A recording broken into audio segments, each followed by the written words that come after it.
राष्ट्रपतींच्या भेटीला जातात आणि दुसरीकडेच पुण्यामध्ये मागासवर्गीय आयोगाची बैठक पार पडते. मराठा समाजाचं गणित नक्की मार्गी कधी लागणार अशी आत्ताची परिस्थिती आहे. मी शिवसेने आणि माननीय उद्धवजी आणि त्यांच्या सगळ्या सहकाऱ्यांचे मनपूर्वक आभार मानते की महाविकास आघाडीच्या वतीने त्यांनी आज जी भेट राष्ट्रपतींची घेतली ही खरंच आमच्यासाठी खूप समाधानाची गोष्ट आहे. गेले अनेक महिने सातत्याने, वर्ष खरं तर महिने नाही, मराठा, धनगर, लिंगायत आणि मुस्लिम समाजाच्या आरक्षणाबद्दल मी सातत्याने लोकसभेमध्ये बोलत आलेले आहे. त्यानंतर मी मागच्या आठवड्यामध्ये स्पीकर श्री ओम बिर्लाजींनाही ट्विटर आणि पत्राच्या माध्यमातून विनंती केलेली आहे की महाराष्ट्रामध्ये प्रचंड अस्वस्थता आहे आणि आरक्षणाबद्दल सविस्तर चर्चा ही लोकसभेमध्ये घ्यावी. खरं तर काल भुजबळांनी जी भूमिका मांडलेली आहे, खरं तर ओबीसींच्या आरक्षणाला धक्का न लावता मराठ्यांना आरक्षण देण्यात यावं, गावबंदी करण्याचं म्हणजे गावबंदीवरती त्यांनी सांगितलं की महाराष्ट्राचा 7-12 हा मराठ्यांचा आहे का, असा देखील त्यांनी सवाल उपस्थित केला आहे. जर मराठी एकवटत असतील तर ओबीसींनीही एकवटा असा संदेश दिला आहे. थेट दोन्ही समाजांमध्ये तेढ निर्माण करण्याची वक्तव्य देतात ते. मला असं वाटतं ते सत्तेमधले मंत्री आहेत. या सगळ्या प्रश्नाची उत्तरं तुम्ही मला न विचारता महाराष्ट्राचे माननीय मुख्यमंत्री आणि DCM 1 आणि DCM 2 यांना विचारली पाहिजे. आज असं म्हणलं की भुजबळांनी इगतपुरीमध्ये मला कुठल्या मंत्रिपदाची किंवा आमदारकीची अपेक्षा नाही, मला फक्त ओबीसीचं नेतृत्व आगामी काळामध्ये करायचं आहे. कसं पाहता? चांगली गोष्ट आहे. त्यांनी राजीनामा द्यावा मग त्यांना असं एवढं वाटत असेल तर. आणि त्याचबरोबर त्यांनी महाराष्ट्राच्या माननीय मुख्यमंत्र्यांना विनंती करावी, जी मी अनेक दिवस ही विनंती मागते आहे की महाराष्ट्राच्या माननीय मुख्यमंत्री आणि DCM 1 आणि DCM 2नी तातडीने असेंब्ली बोलवावी, आठवडाभर घ्यावा, सविस्तर प्रत्येक आमदारांनी त्याच्यात बोलावं आणि आरक्षणावर प्रत्येक आमदाराची आणि सरकारची काय भूमिका आहे ही पूर्णपणे स्पष्ट करावी. आणि त्यांनी जर तो प्रस्ताव दिल्लीला पाठवला तर राष्ट्रवादी काँग्रेस पूर्ण ताकदीने मराठा, धनगर, लिंगायत आणि मुस्लिम समाजाच्या आरक्षणाला जे कोणी सत्तेत असेल त्यांच्या मागे पूर्ण ताकदीने राष्ट्रवादी काँग्रेस पक्ष उभा राहील. ते खरं तर आता दोन समाजामधला हा विषय होता, परंतु आता भुजबळांनी देवांना सुद्धा या सगळ्या वादामध्ये ओढलेलं आहे. विठ्ठल हा ओबीसी होता असा दावा छगन भुजबळांनी कालच्या जाहीर भाषणात केला आहे. मला याच्यावर काही बोलायचं नाही. असंवेदनशील हे सरकार आहे हे मला माहिती होतं, पण सातत्याने ही जी वक्तव्य जबाबदार वयानी मोठे लोक करतात ह्याच्यावर बोलणं माझ्या आईनी माझ्या केलेल्या संस्कारामध्ये बसत नाही. आणि विठू माऊलीला ह्याच्यात आणणं हे अतिशय दुर्दैवी आहे. शरद पवारांचा मागच्या काही दिवसापासून सोलापूर जिल्ह्याच्या दौऱ्यामध्ये वाढ झालेली आहे. आगामी काळामध्ये त्याच मतदारसंघात फुटीर लोकांच्या मतदारसंघात सभा होणार आहे. कसं पाहता? पुन्हा एकदा ते राज्याचा दौरा करतात, ते सगळीकडेच राज्यात जातात आणि गेले 60 वर्ष जात आहेत. त्याच्यामुळे त्याच्यात त्यांच्या दौऱ्यांमध्ये काही नवीन नाही आहे.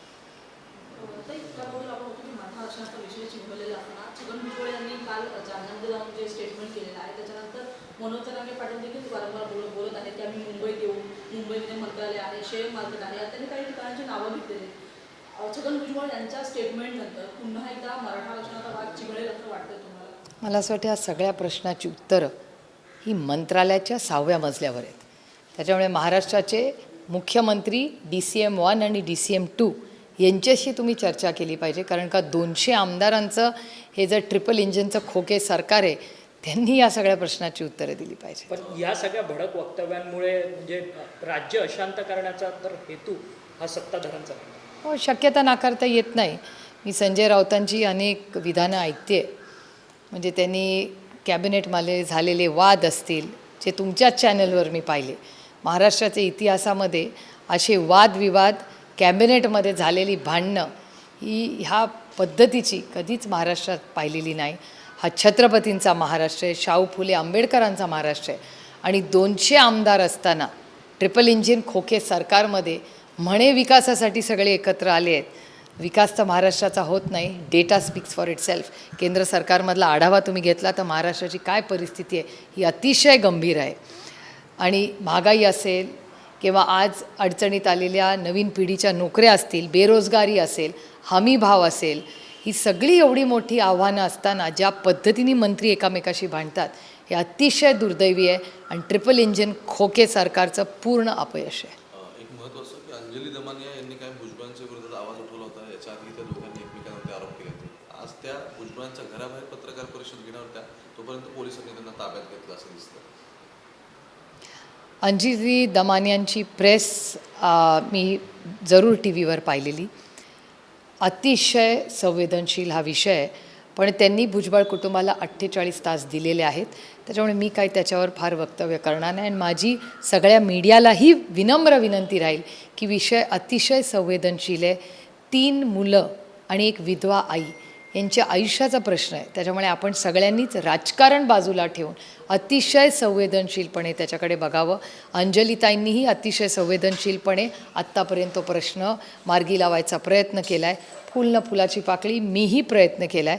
त्यामुळे पुढच्या 48 तासात त्या तिन्ही लेकरांना आणि त्यांच्या आईला न्याय मिळेल अशी आपण सगळी अपेक्षा करूया. त्याच्यात कुठलंही राजकारण नको आणूया. यापूर्वी अनेकदा पक्षफुटीच्या आधी वायबी सेंटरवर या संदर्भात बैठका झाल्या होत्या. असाही दावा अंजली दमानी यांनी केलेला आहे, मात्र पैसे काही परत दिलेले नाही.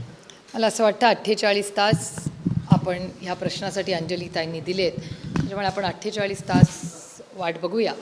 पण हो, या वास्तूमध्ये चव्हाण साहेबांच्या या वास्तूमध्ये ह्या मीटिंग झालेल्या आहेत. पण मला पुन्हा मी म्हणते की मला ह्याच्यात कुठलंही राजकारण आणायचं नाही. अतिशय गंभीर आणि संवेदनशील विषय आहे. त्याच्यामुळे आपण सगळ्यांनी त्या 3 लेकरांसाठी आणि त्या विधवा लढणाऱ्या आईसाठी मला वाटतं आपण सगळ्यांनी संवेदनशीलपणा दाखवावा. माझी मीडियालाही विनम्र विनंती आहे की विषय गंभीर आहे, संवेदनशील आहे. त्यामुळे 48 तास आपण वाट बघूया. विषय संवेदनशील असताना छगन भुजबळ आता असं म्हणतात की सुपारी घेऊन बोलणारे किंवा सुपारी वाजवणारे कार्यकर्ते असतात त्यांच्याचमध्ये या सगळ्यांचा उल्लेख केला. आता अंजलीताईंबद्दल त्या एक महिला आहेत. त्यांनी अनेक आरोप आमच्या कुटुंबावरही केलेले आहेत. त्याच्यामुळे कोणी कुठली सुपारी गेली आहे ह्याच्यावर मी काही जाणार नाही. पण एक महिला जर एखादा विषय एक नागरिक म्हणून न्याय मागत असेल, सत्तेत असलेल्या लोकांनी त्याच्यावर स्पष्टीकरण देणं याच्यात काही गैर नाही. अजून तरी आमच्यासाठी तरी लोकशाही आहे. दडपशाही दिल्लीत असेल, त्यांच्या सरकारमध्ये असेल, पण मी लोकशाही पद्धतीने वागणारी, त्याच्यावर विश्वास ठेवणारी एक कार्यकर्ती आहे आणि संविधानाच्या चौकटीत आम्ही काम करतो. त्याच्यामुळे लोकशाहीमध्ये प्रश्न विचारायचा अधिकार आहे. आणि आपल्या विरोधात कोणी बोललं, आमच्या तर विरोधात 5 नाही 6 दशकं आरोप प्रत्यारोप होत राहिले, पण आम्ही कधी सुपारीची भाषा केली नाही आणि कधी करणारी नाही. महाविकास आघाडीच्या जागा वाटपांच्या संदर्भात काही प्राथमिक चर्चा महाविकास आघाडीच्या नेत्यांमध्ये झाली आहे का? आदरणीय पवारसाहेब स्वतः मीडियाशी त्याच्याबद्दल कालच सोलापूरला बोललेत. त्याच्यामुळे एकदा आमचे वरिष्ठ नेते बोलल्यावर वेगळं मला बोलायची काही गरज वाटत नाही. थँक्यू. सह्याद्रीची उंची म्हणजे